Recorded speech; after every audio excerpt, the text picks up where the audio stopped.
Agus haís gar sibh an sas an immerston cànan is na hochgatan, ní seo géin bicin mena sin.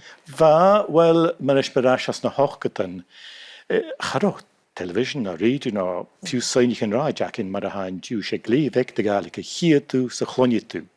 Agus háisich buan constrí idir a cearstas. Mar thorig iad ruta hachar an sa Parliament an Lunin, ba bille a dul tron a Parliament son córichen it choricin a hort gan a Gaelic agus Gaelic iad a ville a did a chud ar áslí, bal Parliament níl an siar. Agus fa fiúin ac in gyma ffedegach me ein sin.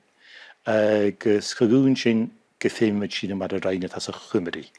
Agus fi geri saoinich yn rhaid yn tosioch. Gyffeich gyda'n a Gaelic. Gybig a teichga idd biel of yn hlwai. As hosi sin a pentig saoinich yn rhaid. A fan a beirl a fan. Fiag na dúcha ar saoinich yn dachan yn chawn yn orsin. Agus len himigrut is tí sin.